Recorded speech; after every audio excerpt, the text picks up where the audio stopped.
love. This is Eve Christoph, your love life coach. Welcome home to Eve's Eden. All right, I'm going to have to break it to you. If you are in a relationship with somebody who does not want to communicate and doesn't want to put in the effort to clear things and get to a new place, that's a really low bar. Okay? Now there's different ways this works out if it's the man not wanting to communicate versus the woman. I'm going to start with the man because that's my own experience is been with a lot of different men who have done the typical male things to get out of communication. And what they don't realize is that it doesn't take very long to communicate, and when you put in the effort, actually things clear up almost immediately. Like the moment things are said, you don't even have to fix anything because it's just the saying and being heard for most women that already takes a huge weight off, especially if they really feel heard.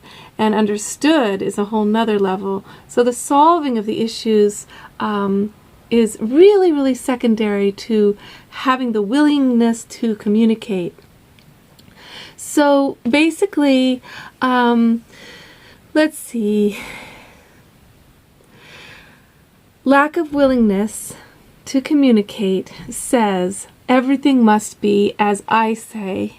Everything must be on my terms. If I'm not willing to hear you, I'm saying that what your needs are irrelevant to me. I don't want to, if you're not going to accept what I'm offering as it is, then you should just get lost. I don't have the stamina to give more, or I'm afraid I can't meet your needs, or I want full control. Or I just want a toy, not a real person. That's what a person is saying when they are unwilling to communicate with you or hear you. I've even had super intelligent men who insist that they are all about women's rights, say things to me like, he said, I was saying I really need to have a deep communication session with you a number of times to really get to the bottom of some things and have some transformation around some issues. And his what he was saying is, I don't need to communicate because I've said all I need to say. In other words, whatever I want to say to him is insignificant and irrelevant to him. You see how narcissistic it is. Because I'm such a good communicator, he said to me, I don't need exercises or formalities. But you're the problem because you want exercises and formalities for communication. That means you're the problem communicator. And then meanwhile, he would just stonewall me and punish me for having asked by disappearing or throwing a tantrum and saying I'm unreasonable without ever hearing my requests.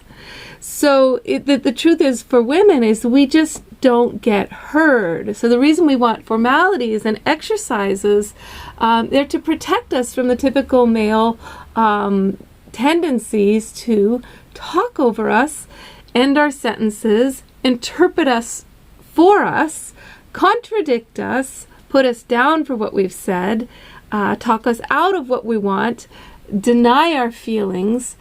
These are all things that make us feel unheard, completely unheard. So the act of the man listening shows humility. It shows caring. It shows manly strength that he can listen, hold his own truth at the same time, and then respond without losing his center and yet have willingness to grow from her input and her needs. Let's see. So if your man disappears on you every time you try to communicate, and he makes it so that you are so punished, you are so persecuted for having asked to make things better, you get taught to stuff your feelings, don't have needs, just always give him what he wants. And this is a really, really low bar, as I said before, of love. It's not really love. It's that he wants everything on his terms, means he basically doesn't want a human, he wants a little toy. Or he's just thinks he can't meet your needs. He's got low self-esteem when it comes to meeting a woman's power. So now let's see. Love means you'll work things out. Love means you'll put in the effort. Love means you're going to stand for love. You're going to work for love, because love is not always in any fixed place. It's always changing and growing. Now, keep in mind the grace of communication. Okay? It's not an endless tunnel down a dark morass. It's the opposite. And that's what men think. They think once she starts communicating, she's going to want so much, it's going to be constant and endless, and I'll never be able to meet her needs. Don't want to hear about it. But it's not true. Her needs are simple. They really are. Or sometimes they're a big need and you can't meet it, but then you can come to a mutual decision that you're going to break up, And because really comes down to it, people do need their needs met, or they can't coexist. They can't survive. So, but really, mainly, needs are simple. They're usually about feelings or your life goals, or your integrity, like how your values line up for very important things. And these are things that you can align on. You can find creative solutions to if you differ. Usually really fast if you just face the problem instead of treating each other like the problem. Okay?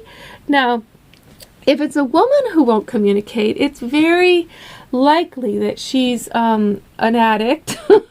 She wants to do pot or alcohol instead, right? She just like, no, let's just tune out. Let's just not think about it.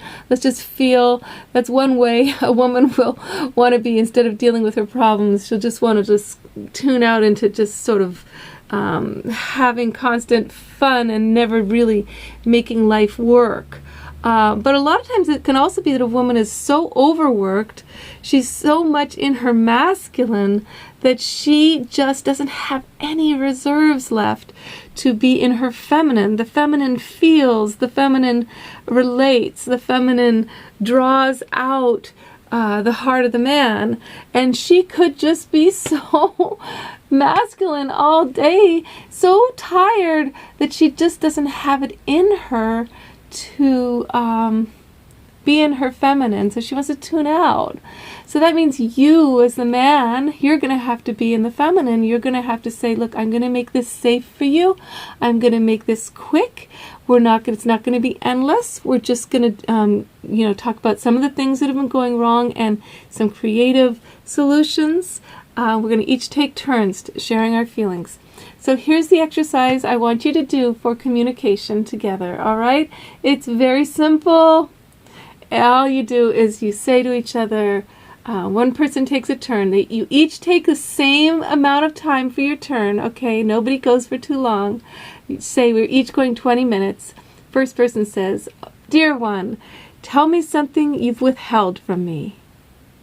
Dear one speaks positive things or negative things, and when they come to an end of their sentence, the questioner says, Thank you.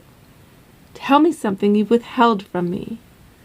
And they keep asking and asking until dear one is completely tapped out. They've said everything they need to say, and while the questioner asks, they never got emotional. They didn't interrupt. They never said a word. They actually didn't even make any faces or oh baby, or isn't that nice? Nothing. No.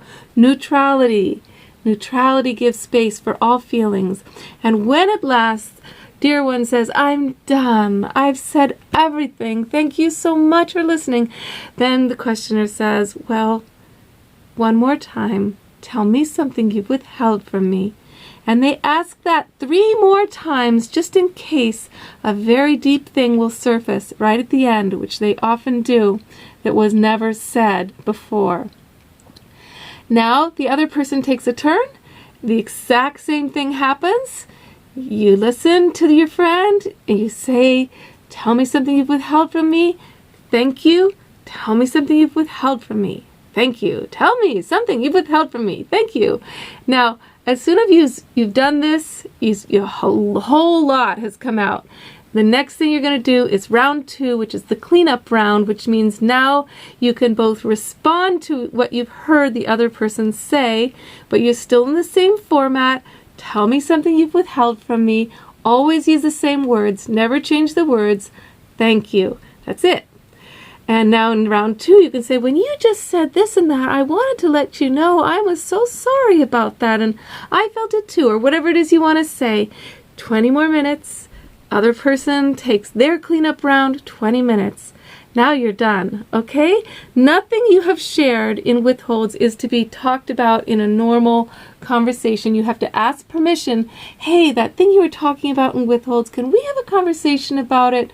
And then the person can say yes, or they can say no. The only way I want to talk about it is if we're doing withholds again, because really deep, important things come up that are hard to talk about in normal situations. They require some safety, some boundaries, and some protection, and the feeling that you'll really be listened to and there's no one else around, okay?